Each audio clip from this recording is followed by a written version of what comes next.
I have a ritual with my hands. It isn't theatrical, no fanfare or flourishes, but there is a rhythm to it. A quiet choreography I have practiced longer than anyone in my family has been alive. My hands know where the knives live, how the wooden spoon's weight should lean when you baste the bird, how to fold a tablecloth so it will hang even when the chairs around the table are a crooked collection of mismatched backs. They know the small comforts, the exact amount of butter that will give the turkey skin a polite, golden crackle, the way sage curls and darkens and exhales the scent of memory into the kitchen. Revenge had always been mine by unspoken agreement. For 37 years I'd set the table at Ballard, measured the stuffing into the bird with a reverence normally reserved for sacred things, and listened to conversations spool out like yarn. Sometimes the yarn knotted, a fight, a misunderstanding, but most years it unraveled into laughter and second helpings. The house knew my footfall on the staircase, the hollow on the third step that complained in a small, familiar way, the exact tune I hummed when I basted.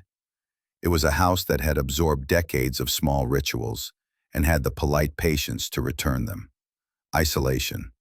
This year I set the timer for 11:30, and the turkey went in like it always did, brisk and precise. The oven took over the work I had done for so long, radiant, steady heat that promised a trustworthy browning. I hummed something formless while the butter slid over skin, the kitchen filled with sage and the small electric tang of the oven light. Outside, November rain stitched the windows into a soft, wet lattice. It was the kind of November that wore gray as if it were a coat. Ambiguity. And Clyde weren't due until 4 o'clock.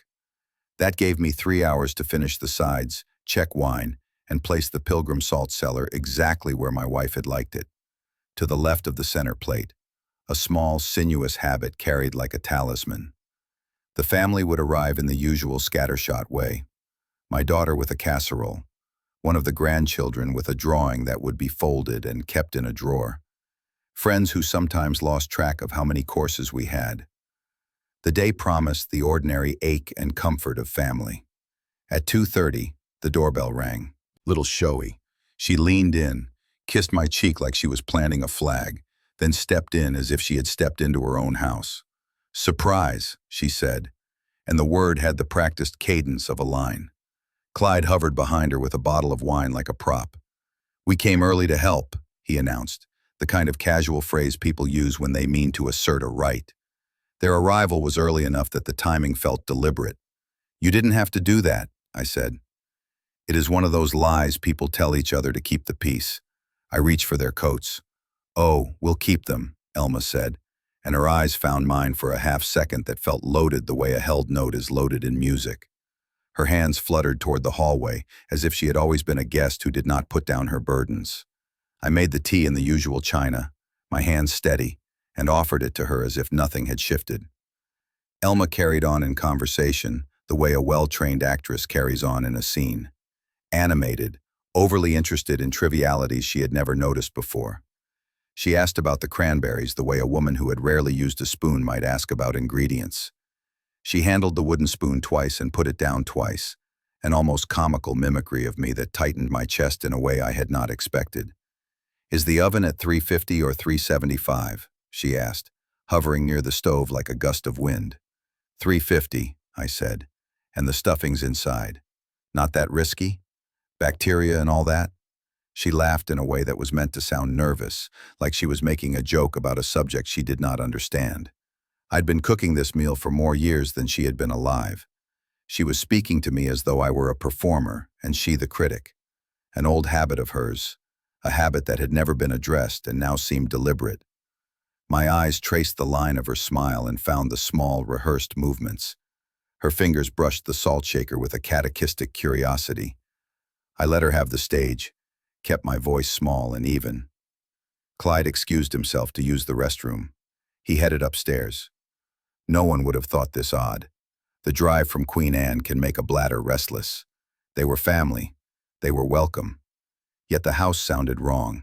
Footsteps overhead were not the toilet's telltale whisper. Plenty of space for your workshop. The old man has no clue. Something in me went cold and sharp, Not the sort of cold that steals the breath, but the legal, precise cold of a blow to a ledger, an account balanced and then closed. The words landed with the simple violence of an arithmetic problem solved without your consent. He laughed afterward, a bright, careless sound, and it made my stomach turn. Bierno.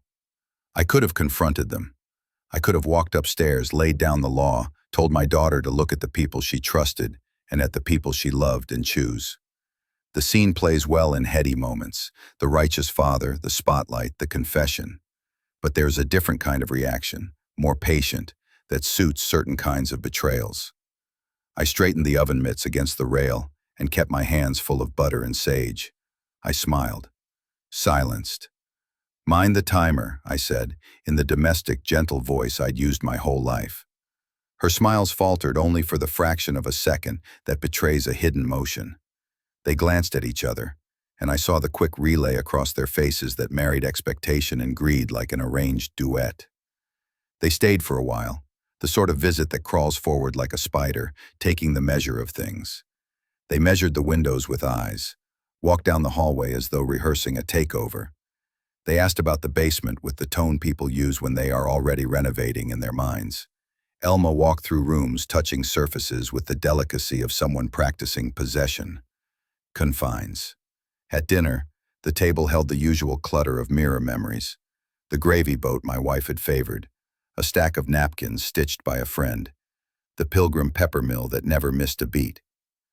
My daughter kept laughing at things that weren't quite jokes, maneuvering between us with the nervous energy of someone who senses fissures and wants to glue them before they widen.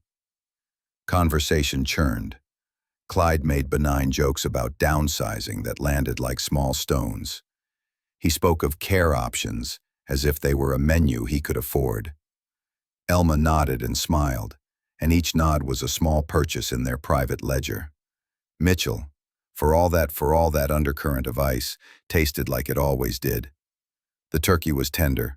The stuffing had the right balance of sage and onion. People refilled plates out of habit. People look at. Why spend on upkeep when you could have peace? Their words were not aimed at me as concern, but at the ledger. They had already tallied probabilities and expenses, and they saw me as an entry to be altered. My daughter laughed, a nervous sound full of pity and the particular blindness of love. She said, "Dad, don't be silly. You love this place." I did love this place. Every corner held a memory like a pressed leaf. Even the scuff on the stair had a story behind it.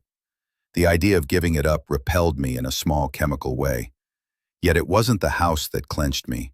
It was the way they spoke of me as an impediment to be managed, like a loose tooth to be pulled at the dentist's convenience. The betrayal cut because it was not just against me, but against the memory of my wife, the life we'd built, the quiet authority I'd always had over the small decencies of our family. Misinformation. "Why don't you stay for a bit?" I offered, because a man can be cruel in ways that look like hospitality. Elma brightened as if I'd handed her an early gift. "We could help you with things, clean up, paint the living room, make it more modern." "Stay for a bit," she repeated later, as if testing the phrase on soft teeth. And so they did, or they thought they did. They brought boxes the next week. It started small, an overnight bag, a box of small plates, a throw. They moved with the confidence of people already appointed to a position. They took measurements again. They hummed about the layout like cartographers. They left notes about furniture that would fit the basement and the best place to put a guest room. My daughter called me to ask permission. She wanted me to feel comfortable. I told her I trusted her judgment. I did not want to lie directly to her. Behind my smile, my architect's brain worked in a different register. I had been an architect for most of my life. I thought in structures. The lay of land made plans legible. I began to draw not in pencil, but in legal lines. There are things that an architect knows that a layperson does not. The value of orientation, the subtleties of title, the hidden seams behind plaster. These are the small tools of ownership. I set my mind to using them. Manslaughter. If you think of conspiracy as their busy hands. I smiled when they painted a wall a color I would never have chosen. I hummed my way through conversations they tried to co-opt. I asked them to sit while I made tea. I handed Clyde the mail.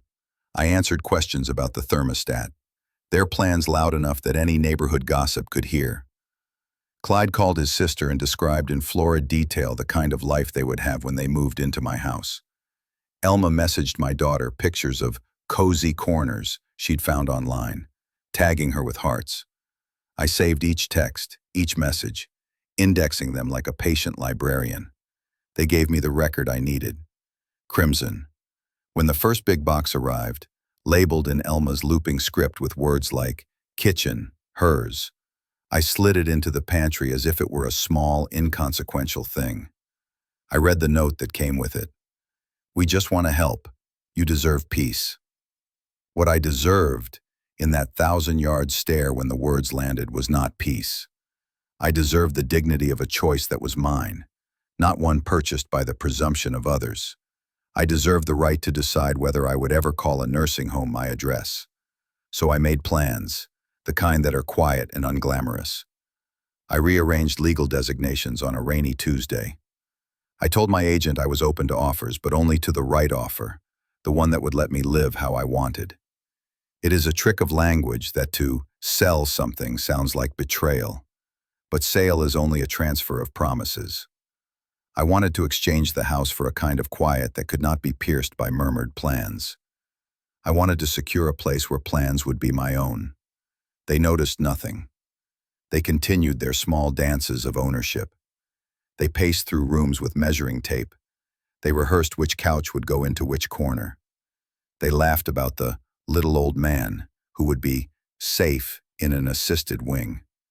It was as if they had already moved in, fitting curtains around a life they expected to take. On a Wednesday evening, I received an evening of 77 missed calls. I had set up the necessary calls, the appointments with the lawyer and the buyer and the removal companies, with the same exactness as I set a table.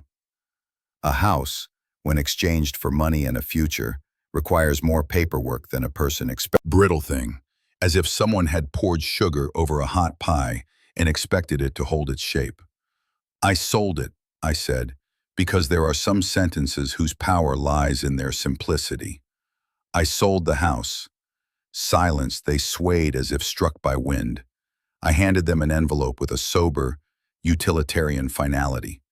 Inside was an eviction notice if you prefer melodrama, but in truth it was only the consequence of a series of honest transactions. The title had transferred. The funds had cleared. The new owners had plans that did not include them. They could have prevented this if they had spoken in the language of respect rather than assumption. The world shifted like a chair pulled from under a sleeping person. The phone in my pocket blinked with the memory of 77 missed calls. The number blinked again as their voices tried to make the shape of the future they thought were entitled to. Melts I did not delight in their shock. Revenge isn't a fireworks display. It's a patient, careful architecture of results. I had not set out to hurt them beyond what their betrayal had made necessary.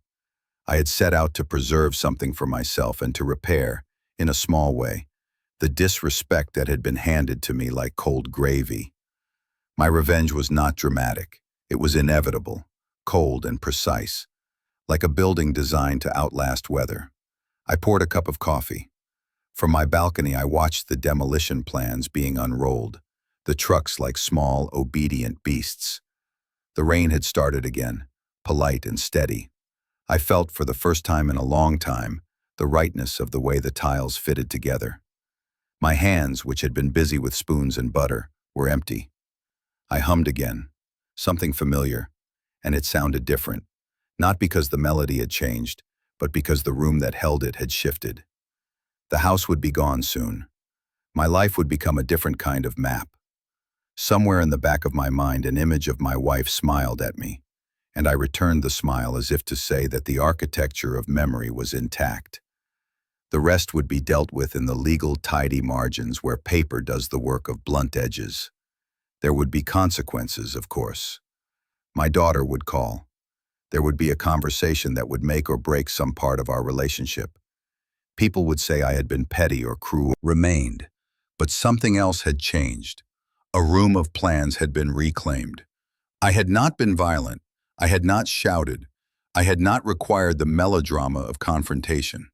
Instead, I had done a thing I had always done best, made a plan, and set it in motion. The revenge, cold and inevitable, had been drafted in the quiet rooms where only architects know how to stand.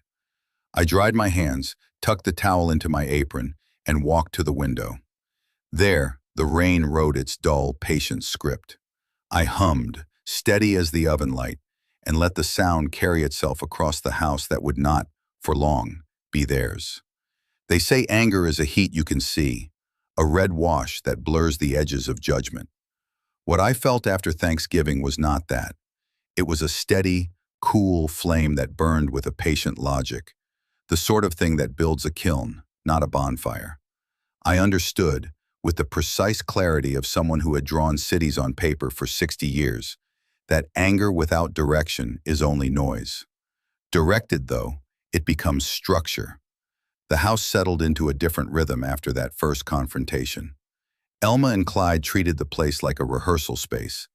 They arrived at odd hours, lingered in hallways, and left notes on the fridge as if the kitchen had been turned into a community board where they could pin their ambitions. "Measure for curtains," read one scribble in Elma's looping hand. "Basement plans?" Another, in Clyde's blocky print. My daughter sighed more than she laughed. She began bringing small comforts when she came over, tucking them into corners like apologies she could not articulate. I maintained my facade of ordinary hospitality, because the ordinary is the most disarming dress a man can wear. People reveal themselves when they assume you are distracted by the ritual of life. I set the table with the same careful geometry as always, ironed the linen with a crease down the center, and served gravy with the practiced tilt that never splashed. I invited them to sit. They sat, often. They needed to be in the rooms to make their plans real. What none of them saw, what my daughter never suspected, was the work that went on in the quiet hours. The nights after the first dinner, I stopped humming absent-mindedly and started drafting. "What do you want to do?" she asked. I told her simply, I wanted options. I wanted to know how to protect what was mine and how to create a barrier between greed and memory. She suggested a list. Check the deed, review the trust, revise any powers of attorney that might be loose, and, if I intended to sell, appoint an agent with strict conditions. "Don't be theatrical, Reuben," she said with a kind of brevity that meant she had an instinct for the practical. "Just be thorough." Imprisonment. Thorough is a slow thing. It takes phone calls and signatures and the small indignities of paperwork. It takes showing proof of identity in person. Meeting with real estate agents who have to be vetted for smell and competence. I interviewed several, not out of distrust, but out of a desire to measure their temperament. Some were noisy about profit margins and flipping houses like pancakes. Others nodded politely and asked about sunlight and plumb lines. I chose Mary Ann, who had a small office above a bakery and a face like a map of patience. She listened to me, asked 2 questions about sentimental attachments, a question I had never expected a real estate agent to care about, and then told me she knew a buyer who loved old homes for their bones and would not be interested in keeping intruders. While I worked the official channels, I worked the social ones too. I kept being the host while simultaneously cataloging the small betrayals that would strengthen my case. Elma, for all her simpering and sudden interest in recipes, had a habit of leaving her phone unlocked on the kitchen counter. I learned her patterns by accident and not out of malice. A message here, a photo there. Clyde prided himself on being friendly, the kind of man who asked neighbors about household maintenance so he could repeat their vulnerabilities to his advantage. Their carelessness built a timeline. Imperialism. They made mistakes small enough to be believable and big enough to stitch together into intent. I kept copies of everything. The texts Elma sent my daughter about cozy corners became evidence of premeditation when paired with Clyde's messages to his sister, where he spoke in clipped, businesslike terms about expenses. When they started referring to sensible options for me by name, it became a pattern. People who plan a takeover rarely disguise it perfectly. Own finances is an intimacy one would rather avoid, but it was practical. I drew up a plan in which money would be the lever that moved them, not confrontation. There are pleasures in this kind of work that are not cruel, merely precise. A sale, once set in motion, has the dignity of inevitability. Contracts act like beams. When they are placed correctly, the weight of a house distributes itself without drama. I wanted the house to leave my life with a minimum of spectacle and a maximum of consequence. The result would be a private form of justice, not a public shaming, but a reassertion of sovereignty. Imprisonment. Elma and Clyde did not simply occupy my rooms. They colonized the idea of my future. They brought in a social worker profile and a glossy brochure about assisted living options. They came to dinner with brochures tucked in their coats like covert weapons. "We could do this," Elma said on a Sunday, sliding a pamphlet across the table as if it were a menu. "Some places will come to you first. They'll evaluate and give suggestions." Helpless. My daughter listened, the lines around her mouth softening with the easy bias of love. "We worry about you," she said. "You shouldn't have to worry about the house on top of everything." Nuisance. "You mean this house?" I asked, because the question deserves a directness that can sometimes clear the fog. "Do I worry about it?" Relieved. "Only that you might not want to manage it forever," she said. Her words were a kind of olive branch that didn't quite cover the rusted bar beneath. I put my fork down. "I know how to manage it," I said. "If I need help, I will ask for it." Retaliation. It felt like walking across thin ice. She reached for my hand as if to steady me, and I allowed it. Not because I needed help standing, but because I wanted to give her the last small grace of ignorance before things changed. I did not tell her that I had already begun the math of sale. I did not tell her that I had already negotiated the broad terms of the contract with Marianne and the buyer, that an earnest deposit had been placed pending inspection. Instead, I let her feel secure in the illusion that everything could be repaired with conversation. Meanwhile, Elma and Clyde made themselves busy in ways that revealed their character. They painted project, sincerity. Each entry felt like a small brick. I built a wall of proof that wasn't built to trap them, but to protect myself. When people speak of having proof, they imagine courtrooms and stern judges. The truth is more mundane. Proof allows you to talk with an authority and make them see an accurate picture. It lets you produce a narrative that cannot be dismissed as paranoia. Pensions. Utations. One chilly Saturday morning, while the rain still stitched the glass, Marianne called with the news I had been orchestrating toward. "We have a buyer," she said, her voice flat in a way that suggested she had reached an inevitable conclusion. "They love the lot. They want the bones. They want to create a view corridor. They want it off the market quickly." "Will they be keeping the house as is?" I asked because I knew how to read the way questions hide intentions. Misinformation. "No," she replied. "They want to build something new. They see potential in the land. But it's clean. They'll be professional about it." Unresolved, the words landed like a cold but fair conclusion. I felt a wave of something that was equal parts relief and loss. People argue that selling one's house is a kind of betrayal, but it can be a reclamation as well. I would trade a building for autonomy, and in that trade, they would learn, through experience rather than words, what happens when you assume someone else's life as a convenience. Imprisonment. I do not pretend I was without qualms. There were nights when grief settled in the corners, thick and warm, and I'd think about my wife's hands on the salt shaker and how she would have hated the idea of us buying people into humiliation. She would have insisted on kindness, even toward those who had been unkind. I tried to honor that by being direct and by keeping the process as above board as possible. Every signature I collected, every notice I posted, was done in daylight and with due notice. There was no deceit on paper, only on their part in failing to speak honestly about their intentions. Elma sensed something before Clyde did. She had the instinct of a caged animal. She could smell change. For all her posturing, she could not handle uncertainty. She began dropping hints at odd hours, calling my daughter with a tremor in her voice that was equal parts contrition and strategy. rigorous in your own defenses. We sat at the kitchen table that evening, the lamp above casting the oval light of a spotlight. The children had been sent to their rooms with promises of dessert.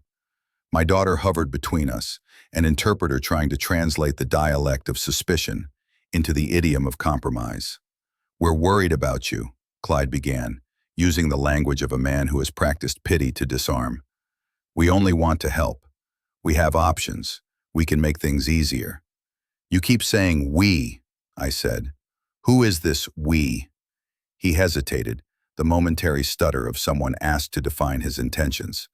That hesitation is a small, ordinary thing, but it reveals volumes. It was the same hesitation I had heard when he said, "The old man has no clue." He was used to being supported by the idea of people not noticing. I offered them tea. They accepted. I kept my hands steady on the pot. "If you're offering help," I said, "I appreciate it. If you're offering possession, then the matter is different." They looked at each other, and in that look I read an exchange of impatience. They had calculated the odds poorly. They had assumed momentum. I had instead bought a different kind of momentum. I had arranged, in the manner of architects and lawyers, for the house itself to become the instrument of their education. When Marianne called with the final deposit, she asked that changes remain confidential until escrow closed. "They don't want fuss," she said. "Jordan's spectacle. I wanted consequence. But secrets have a way of becoming small splinters of rumor, and the rumor reached Elma like a sharpness. She started to pace, talk faster, become tiny in the places where she had been large. She began to ask questions about what would happen in the event of an emergency, and I answered with the calmness of someone who had planned for contingencies. I gave her names of places that provided short-term respite care with dignity. I told her honestly that if I ever needed care, I would seek help not as a punishment, but as a practical solution. I refused to speak in hypothetical absolutes. I spoke in the language of options. When the day came that Marianne handed me a sealed envelope containing a formal notice of pending sale, my hands did not shake. Papers are tools. That reminded me of my wife. I expected calls. I expected anger. I expected sorrow. Unresolved. What I did not expect was the small private tenderness that arrived last. My daughter came in without knocking, holding a thermos she had filled for me because she had always thought of such things as practical. She watched the truck across the street and then looked at me with a grief that navigated between accusation and love. "They told me they were only trying to help," she said, trying on the words like a child testing adult shoes. "They thought you didn't know." "Jiang." "I know enough," I told her. "I know what people say when they think you are not listening." Flushing. "Shields." She sat and cried for a while, the kind of soft, honest grief that is detoxifying. She reached for my hand and I let her have it. "I should have seen it sooner," she said. "You didn't know what you didn't know," I answered. "That's different. Imientos." She stood and went to confront them, to demand answers of the people who had treated her father as a problem to be optimized. I did not stop her. Sometimes the work of healing belongs to those who have not yet been taught that they have been betrayed. Ancients. The trucks backed into the driveway like beasts at a gate. The men began their careful, efficient removal of fixtures the buyer did not want. The permit was posted on the front door. The papers were final. Elma paced the front path like a sentry who had been betrayed by the idea of possession. Clyde tried to phone his sister as if the world might blink and correct itself, but his calls went to voicemail. He arrived at my gate with a face that had shed its bluster and left something raw and exposed. They tapped at the window as if to get my attention, as if the people inside could be made to step through the glass and alter the terms of a legally binding contract. I stood and watched them from the kitchen while I stirred the gravy. There was a fluttering in my chest, a minor animal reaction that remembered old instincts. I put the spoon down and wiped my hands slowly on a towel. "Would you like some tea?" I asked, because manners have a moral force of their own. They came in, their shoulders tight, and sat like people who have passed under a threshold into a room where the language has been changed. Elma's voice was thin. "This was meant to be decades. I touched the banister where my wife's palm had once rested. I ran my fingers over the faded patch on the third step. The house hummed with the memory of days and dinners, of small collisions and reconciliations. It was home in the archaic, layered sense of the word. I did not want to erase that, but I also wanted to reclaim the terms of my own life. The sale was not a spiteful burning. It was an act of taking back control. In the paperwork was a clause that allowed me to rent a small, sunlit condo near the water, a place my wife and I had once joked about but never pursued. The buyer did not want to maintain an aging structure. They wanted land and distance and a new plan. They would not inherit my little rituals. They would inherit a new project. Outside, the trucks hummed, and the sounds of removal made a percussive music against the rain. Inside, I folded napkins the way my wife liked them, a last, small ceremony. I set the table for one and sat down with a plate of turkey and a quiet that felt like a clean room after a storm. The vengeance I had constructed had not been loud. It had not been designed to hurt for the sake of pain. It had been designed to make a point, that people are not furniture to be shifted about at will. Elma and Clyde left that afternoon with their boxes and their bitter faces. They found other places to go, and in time they found, like everyone else, the small compromises that life makes necessary. My daughter, after a slow readjustment, came to visit more often, and when she did, she would sit with me and sip tea and talk about small things that mattered. Some bridges had been scorched, others we mended with the slow art of honest conversation. Them, as rain stitched the window panes into a familiar lattice, I hummed a tune I had hummed since before I could remember. It felt different in my mouth now, like the taste of salted caramel, familiar but deeper. I was not untroubled. Betrayal leaves marks that do not fade neatly.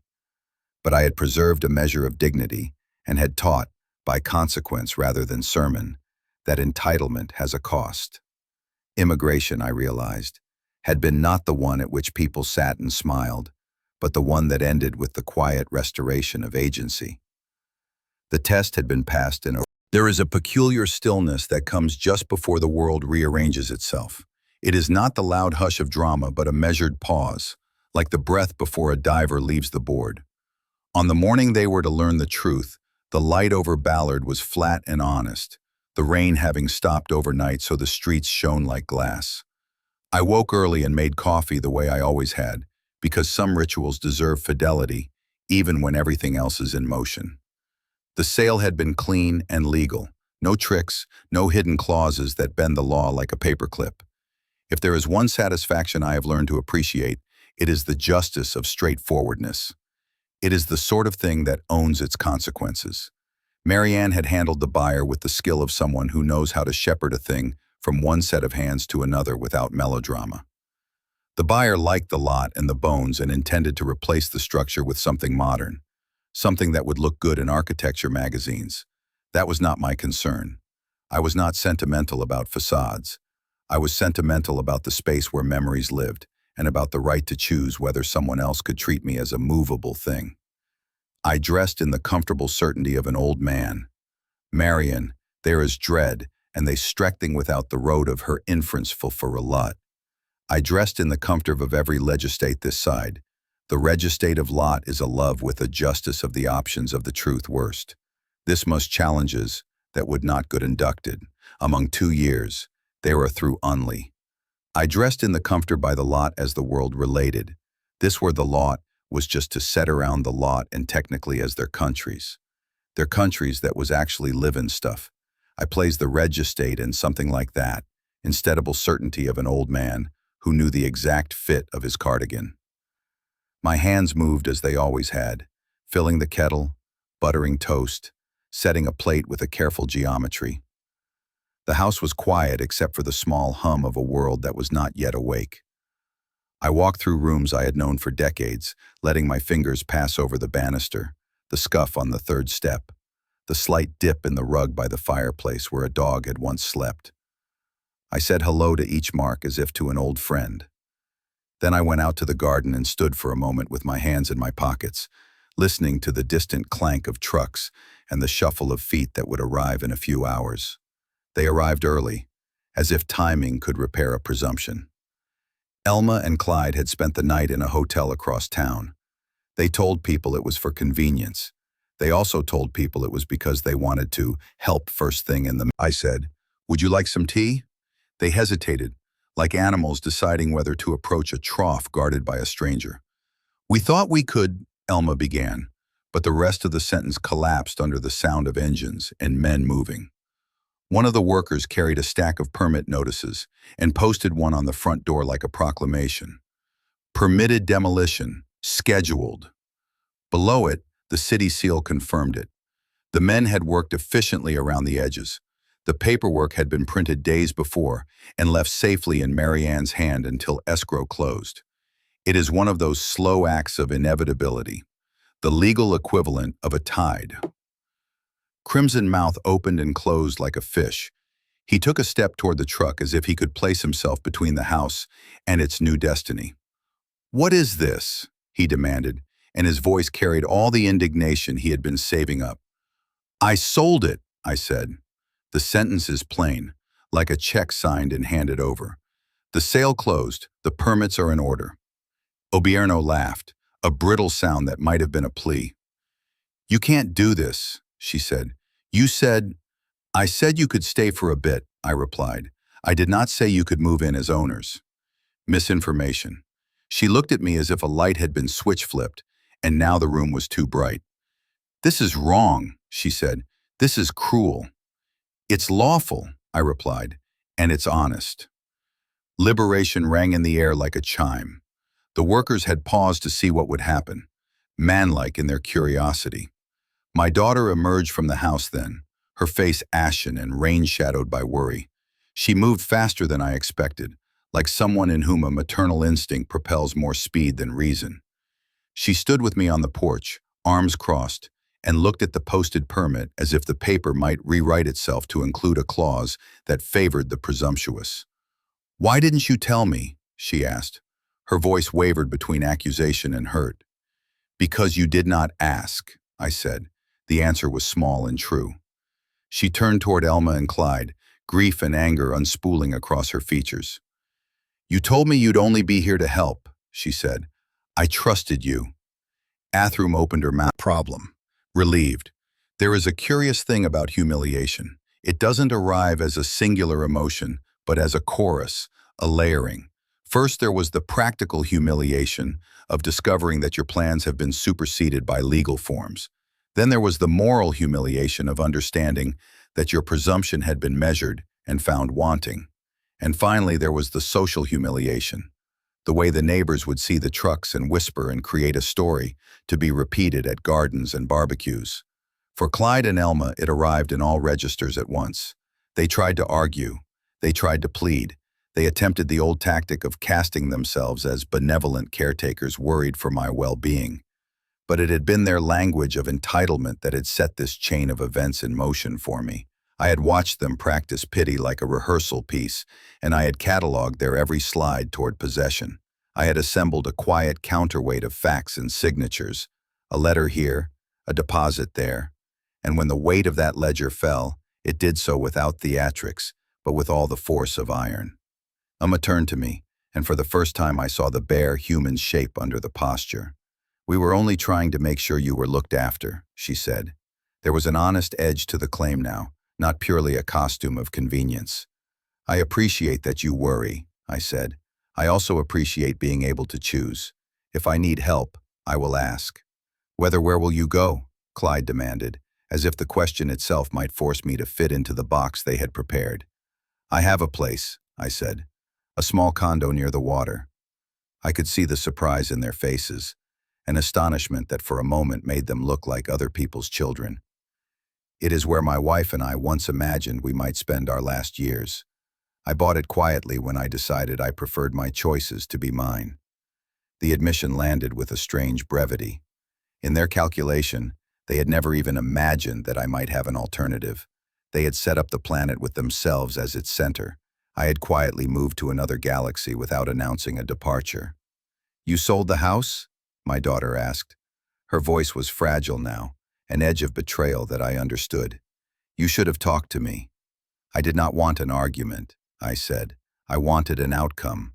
Sickness are not all grammar that words could not soften. Clyde tore across the lawn at one point and grabbed for a permit, as if he could snatch back the world by ripping paper. He was a man who had built entitlement into his gait. In that motion he looked, absurdly and sadly, like a child trying to catch a soap bubble mid-flight. Neighbors gathered, as neighbors will gather at the site of a small public event. They offered condolences, opinions, and in one case a plate of scones. A woman from down the street, the one with the Labrador who always oversaw things from a window, came over and put a hand on my daughter's shoulder. "If you need anything," she said, "any boxes, any help." It was a small kindness that felt large in the way an umbrella does in sudden rain. Elma and Clyde left that afternoon with their boxes and their faces the color of paper left too long in sunlight. They returned to their rental apartment with the sound of their own plans rattling like loose change. I did not gloat. There was no pleasure in the sight of two people who had been cruel to others, learning their lesson by inconvenience. My satisfaction was quieter, a ledger balanced, a dignity kept. Yet the consequences were not limited to them. My daughter was raw with conflicting loyalties. She loved her husband, and yet could not reconcile what he had tried to do. They argued late into that evening, a scrim of voices behind a closed door. When the door opened, there was a new kind of distance between them I had not seen before. The house, in the way houses do, had become a mirror reflecting choices. In the days that followed, I moved slowly into their plans, into the world. According the boxes with least of the others left, but not conflicted in a couple of them today. In the days that followed, I related to turn friends that were reflecting others has, unless that followed. I moved slowly into the rhythm that a sale requires. There were inspectors and appraisers and men who came to tape the windows. People took measurements and wrote notes, and took photographs that would be cataloged in files that smelled of toner and coffee. I handed over keys with a kind of ceremonial calm. Each snapshot, each signature, was a small release. The house went on the market for what it was, land and memory, and the buyer proceeded on his plans.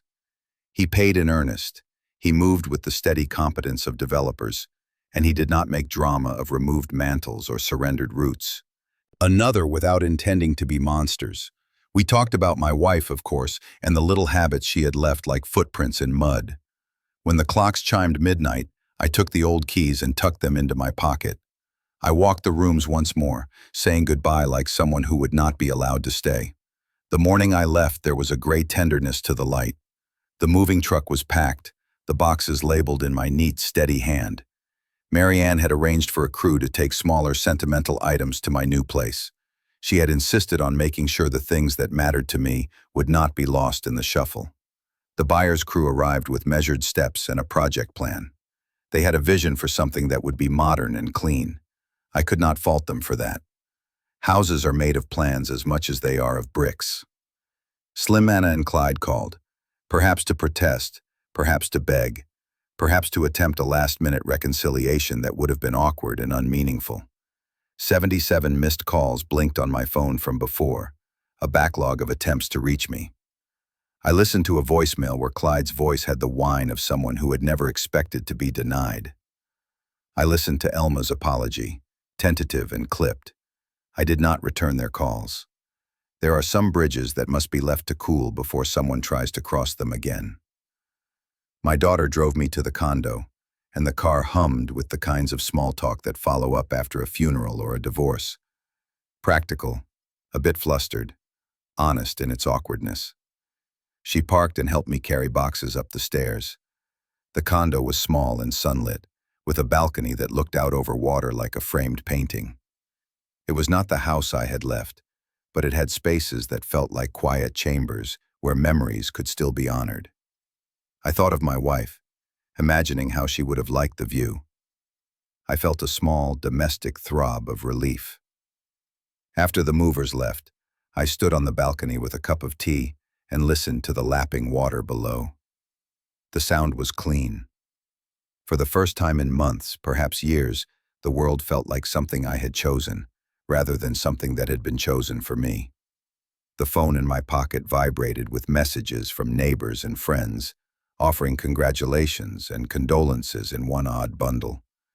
I read them with a detached gratitude. Small tune and thought of the house at Ballard, of its familiar creaks and the third step that had known my weight for decades. I missed the old places, but I did not regret the path I had taken. Revenge, I had learned, is not an end but a contour in a larger life. It is a line that can be drawn neat and clean so the rest of the map remains legible. I had not sought to leave them destitute. I had sought to assert the right to choose how I would live, and in doing so, I had preserved the dignity of a life stitched with decades of practice. They would be more calls, more conversations, an awkward Thanksgiving or two to navigate. There would be neighbors who would blink in judgment, and others who would nod in quiet understanding. There would be the small domestic pleasures of a condo balcony, and the company of friends, and the occasional visit from my daughter. There would also be the long, slow work of rebuilding some relationships and letting others fall away. Restless, as I lay in bed that night, the city a distant glow below, I thought about the architecture of things, how walls can protect and how walls can isolate. The house at Ballard had been both shelter and stage. I had chosen to pass that stage along so that I might live in a space that was truly mine. That choice felt like a small, calm act of integrity. The first days in the new condo carried the strange tension of liberation mixed with the residue of betrayal. Everything smelled different, the faint salt of the water, the polish of new countertops, and the lingering scent of lemon cleaner, a reminder that some things had been scrubbed clean while others remained. I moved slowly through the space, cataloging what I had brought, what I had left, and what I intended to carry forward. Each object had a memory attached, a thread connecting me to a past I could not undo, nor did I wish to. My daughter visited often, a presence that bridged what had been fractured. She moved with caution, carrying both love and the unspoken weight of her husband's duplicity. I watched her carefully, noting the subtle shifts in posture, the way her hands trembled when she recounted conversations she had previously glossed over. I did not need to ask for details. She offered them freely, as if unloading a burden she could no longer carry in silence. Crimson and Clyde's absence, though palpable, left echoes. The minimal necessary calls, keeping correspondence factual and civil. Yet every interaction carried a tension that neither could dispel. The knowledge that their presumption had been thoroughly countered. It was on a rainy Tuesday, 2 weeks after the moving trucks had left Ballard, that I received the first indirect sign of reckoning. My daughter was on the phone, her voice tight but composed. "They're asking neighbors if they've seen the house lately," she said. "They can't believe it went so quickly." "Let them be surprised," I replied. Calm, deliberate, measured. That was the key. The satisfaction of consequence lay not in confrontation, but in inevitability. They had acted under the assumption that I was passive, that I could be moved like furniture in the narrative of their life. That assumption was gone. Later that day, a knock arrived at my door. I opened it to find a man with a clipboard, an inspector contracted by the new owners. He spoke efficiently, asked a few questions about utilities and maintenance, and left. It was mundane, bureaucratic, and yet it symbolized the finality of my choices. The house, once a stage for their schemes, had been transformed into a neutral zone, outside their grasp. Elma, of course, tried again. She sent messages to my daughter, thinly veiled apologies wrapped in requests for information. "We only want to understand the process," she wrote. "We had no idea it would move so quickly." Her words dripped with disingenuousness, but I allowed them to exist, cataloging them like evidence in an archive. Clyde, predictably, tried the charm offensive, offering small gestures that fell flat. Flowers at the doorstep, a note suggesting dinner, all met with polite refusal. I realized something important. Revenge is most potent not when it hurts, but when it teaches. They had learned, in the slowest of ways, that life cannot be commandeered without consent. It is a lesson written not in malice, but in the sober geometry of choice. I had not acted from impulse. I had acted with precision, ensuring that every step, every signature, every measured pause contributed to a single, unavoidable conclusion. The condo offered a rhythm of quiet that was nearly therapeutic.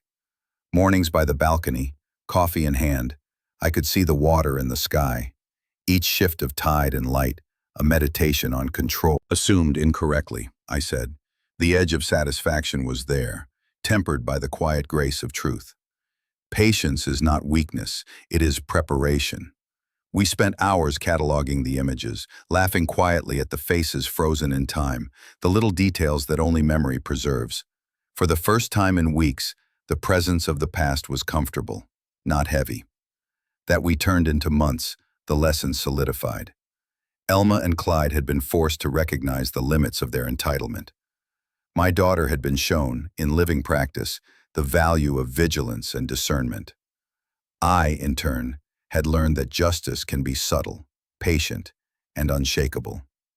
The condo, small though it was, became a sanctuary, not because it was large or luxurious, but because it represented a life chosen, not imposed.